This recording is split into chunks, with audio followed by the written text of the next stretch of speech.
भाइयों और भाइयों की बहनों, this is not your average entrepreneurship YouTube channel.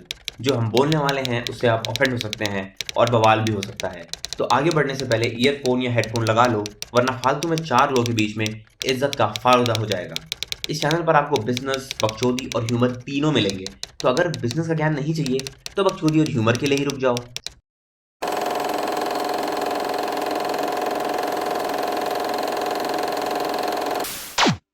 तो आज के टॉपिक को शुरू करते हैं, जिसमें हम बात करेंगे कि क्या बिल गेट्स सच में लकी थे।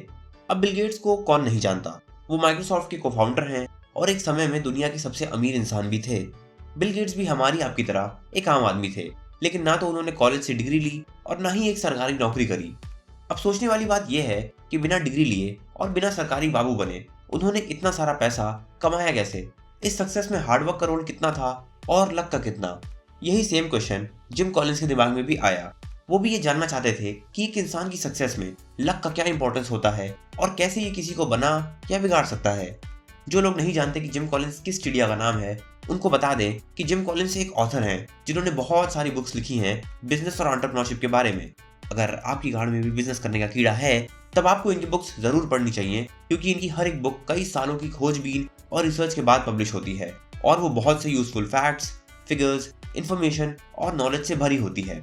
उन्हीं में से एक किताब है जिसका नाम है ग्रेट बाय चॉइस और उसमें एक चैप्टर है सिर्फ लक के बारे में। इस चैप्टर में वो लक को समझने के लिए बिल गेट्स की लाइफ को स्टडी करते हैं और एक पैटर्न ढूंढने की कोशिश करते हैं जिसकी वजह से बिली भैया दुनिया के सबसे अमीर आदमी बने थे। अगर आप पूरी बुक नहीं पढ़ सकते तो कोई नहीं, लेकिन ये चैप्टर जरूर पढ़ना या फिर इस वीडियो को एंड तक जरूर देखना।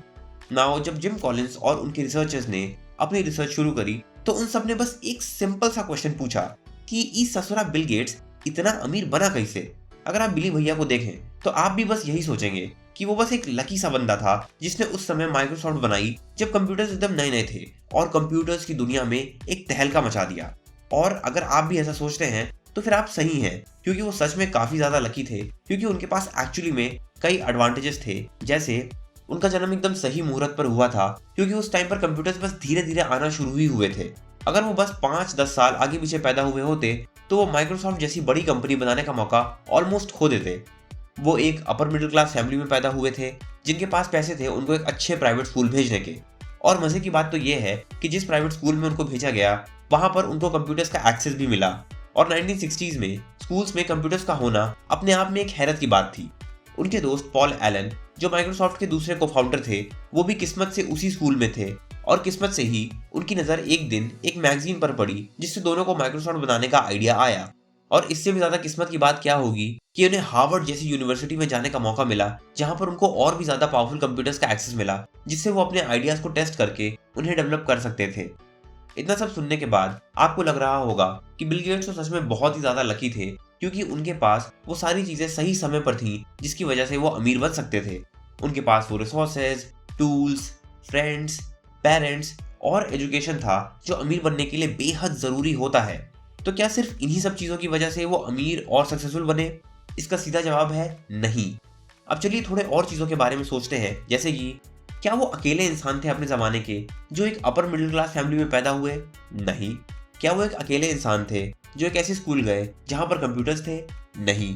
क्या वो एक अकेले इंसान थे जो हार्वर्ड यूनिवर्सिटी गए? नहीं। क्या वो अकेले इंसान थे जिन्होंने एक पॉपुलर मैगजीन का एक आर्टिकल पढ़ा? नहीं। क्या वो अकेले इंसान थे जिन्हें कोडिंग करनी आती थी? नहीं। तो इसका मतलब ये है कि वो अकेले नहीं थे जो एक अच्छी फैमिली में पैदा हुए, प्राइवेट स्कूल गए, हार्वर्ड यूनिवर्सिटी गए और एक ऐसी मैगजीन पढ़ी जिससे उन्हें माइक्रोसॉफ्ट बनाने का आइडिया आया। और अगर कोडिंग की बात करें तो जिस लैंग्वेज में वो कोडिंग करते थे वो लैंग्वेज लगभग 10 साल पहले बनी थी और बहुत से लोगों को उसकी कोडिंग करनी ऑलरेडी आती थी। और उन भोसड़ी वालों का क्या जिनके पास ऑलरेडी कंप्यूटर्स की डिग्री थी, उन भड़वों के पास तो बिली भैया से भी ज़्यादा कंप्यूटर नॉलेज थी। अगर वो भोसड़ी वाले चाहते तो वो भी कॉलेज से ड्रॉप आउट करके एक नए शहर में मूव आउट करके रात भर उल्लुओं की तरह जग के खाना एनाकोंडा की तरह निकल के अपने आप को पूरी तरह से कोडिंग करने में घुसा सकते थे ताकि वो एक सॉफ्टवेयर डेवलप कर पाए। तो अब सवाल उठता है कि कितने लोगों ने एक सॉफ्टवेयर की कोडिंग करी, उसको डीबग किया और फिर उसको शिप किया किसी भी दूसरे इंसान से पहले? इन सब सवालों का जवाब है कि बिली भैया से पहले किसी ने भी ये काम नहीं किया, जबकि उनके पास तो मौका भी था और दस्तूर भी। अब आते हैं मुद्दे की बात पर। हाँ, बिल गेट्स लकी थे, लेकिन बहुत से और लोग भी उन्हीं की तरह लकी थे। लेकिन अब सवाल उठता है कि जब बिली भैया और बहुत से लोगों के पास सेम लक था, तो सिर्फ वो ही क्यों दुनिया के सबसे अमीर आदमी बने? ऐसा इसलिए हुआ क्योंकि उनमें और लाखों लोगों में जो मेन डिफरेंस था वो लक का था ही नहीं, बल्कि वो डिफरेंस था बिल गेट्स का हार्ड वर्क, उनका फोकस और उनका एफर्ट, जिसने बिली भैया को दी बिल गेट्स बनाया। और अगर आप इस वीडियो से कुछ भी सीख सकते हैं तो ये सीख लो कि लाइफ में लक उतना इंपॉर्टेंट नहीं है, उस लक का फायदा उठाना ज्यादा इंपॉर्टेंट है। बहुत से लोग यही सोचते हैं कि लक के बारे में क्या ही फालतू में सोचना, जब लक हमारे हाथ में है ही नहीं। और ये सच भी है, लेकिन आप तभी सक्सेसफुल होते हो जब आप अपने लक को खुद पहचानते हो और उसका पूरा फायदा उठाते हो। Great entrepreneurs like Bill Gates ऐसे लकी इवेंट्स को पहचान लेते हैं और फिर उन्हें पकड़कर उनसे खूब सारी सक्सेस नींबू की तरह निचोड़ लेते हैं। और यही चीज आगे चलकर सक्सेस और मीडियोक्रिटी के बीच का डिफरेंस बनती है। वहीं दूसरे लोग जिनके पास ऑलमोस्ट सेम लक होता है, वो कुछ नहीं करते और इसीलिए वो जिंदगी भर एवरेज ही रह जाते हैं। अब एक सेकंड के लिए एक बिल्कुल ही ऑपोजिट सिनेरियो इमेजिन करिए। लेट्स से कि बिल गेट्स ने अपने दोस्त पॉल एलन से कहा होता मैगजीन का आर्टिकल पढ़ने के बाद कि देख यार, तेरी बात तो सही है, लेकिन अब्बा नहीं मानेंगे। और अगर ऐसा हुआ होता तो फिर माइक्रोसॉफ्ट शुरू होने से पहले ही खत्म हो गई होती। अब हो सकता है कि आप ये सोच रहे होंगे कि इस ससुरा लक इतना भी इंपॉर्टेंट नहीं है, क्योंकि वो तो बहुत से कन खजूरों के पास होता है, लेकिन सिर्फ वही सक्सेसफुल बनता है जो ससुरा हार्ड वर्किंग होता है। तो आप सोच रहे होंगे कि अगर मैं भी खूब हार्ड वर्क करूंगा तो मैं भी सक्सेसफुल हो जाऊंगा, लेकिन ये भी सच नहीं है। आप हार्ड एंड स्मार्ट वर्क कर सकते हैं, आप स्किल्ड हो सकते हैं और आपके पास दुनिया भर के सारे गुण हो सकते हैं, लेकिन अगर आपकी किस्मत आपके साथ नहीं है, तब आपके लिए सक्सेसफुल होना उतना ही मुश्किल है जितना अपने दोस्तों के साथ गोवा की ट्रिप प्लान करना। अब मान लीजिए कि बिल गेट्स नॉर्थ कोरिया में पैदा हुए होते और वो वहां पर एक गरीब किसान होते जो पूरा दिन अपने खेत में हल जोत रहे होते, तो क्या नॉर्थ कोरिया जैसे कंट्री में रहकर वो अपने खेत में धान बोते या माइक्रोसॉफ्ट जैसी कंपनी बनाते? वैसे बिली भैया के पास यूएसए जैसे एक डेवलप्ड कंट्री में पैदा होने का भी लक था, लेकिन ये लक भी बहुत से हरामजादों के पास था। तो एक अच्छी कंट्री में पैदा होना ही सब कुछ नहीं होता, आपको मेहनत भी करनी होती है। वैसे एक अच्छी कंट्री से याद आया कि हमने एक वीडियो सीरीज बनाई है about why you need a developed country, उसको जरूर देखना। It's a very interesting topic. And now back to luck. अब बड़े बुजुर्ग कहते हैं कि सब कुछ किस्मत से ही होता है या फिर किस्मत कुछ नहीं होती, लेकिन ये दोनों ही बातें गलत हैं, क्योंकि किसी भी फील्ड में सक्सेसफुल बनने के लिए मेहनत के साथ साथ किस्मत का भी होना बहुत जरूरी है।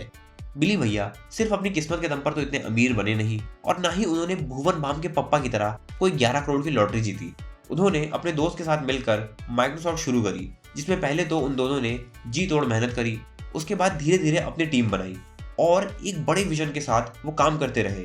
और ये सिर्फ 1 या 2 साल की बात नहीं है, बल्कि ये काम उन्होंने लगातार अगले 20 सालों तक किया। तब जाकर माइक्रोसॉफ्ट उस मुकाम पर पहुंची जहां पर वो आज है। अब अगर एक बंदा 20 सालों तक इतनी मेहनत करता है तो वो सिर्फ लकी नहीं है, वो उसके साथ साथ हार्ड वर्किंग भी है। और बिल गेट्स किस्मत और मेहनत का एक परफेक्ट कॉम्बिनेशन है। अब ये वीडियो देखने के बाद कुछ भोसड़ूमल बोलेंगे कि ये सब तो ठीक है, लेकिन बिल गेट्स तो ससुरा एक एक्सेप्शन है और ऐसे लोग तो लाखों या करोड़ों में सिर्फ एक ही होते हैं। मैं उनसे बस इतना ही कहना चाहूंगा कि हाँ, वो एक एक्सेप्शन है, क्योंकि बिली भैया ने कोई नॉर्मल काम किया भी नहीं। जो काम उन्होंने 20 साल लगातार किया, वही काम करने में लोगों की 5 साल में ही टट्टी निकल जाती है। आज ना जाने कितने ही गिंडुल लोग हैं जो अच्छी खासी फैमिलीज में पैदा हुए हैं, लेकिन इतने ज्यादा रिसोर्सेज मिलने के बाद भी वो सुबह से लेकर शाम तक बस सुअर की तरह लौटते ही रहते हैं। अरे रंडवो, अगर तुम किस्मत से एक अच्छी फैमिली में पैदा हुए हो तो थोड़ा दिमाग लगाकर इतनी मेहनत करो कि तुम भी बिली भैया की तरह एक मिसाल बन जाओ। नाउ ये तो कहानी थी कि किसी ने कैसे अपनी अच्छी किस्मत का फायदा उठाया। अब आपको बताते हैं कि तब क्या होता है जब किसी गांडू के दरवाजे पे किस्मत दस्तक देती है, लेकिन वो उसे चल बोजड़ी के कहकर भगा देता है। ना बहुत से केसेस हैं जहां पर कुछ कंपनीज बार बार लकी हुई, लेकिन क्योंकि वो उस मौके का फायदा नहीं उठा पाई, वो फेल हो गई।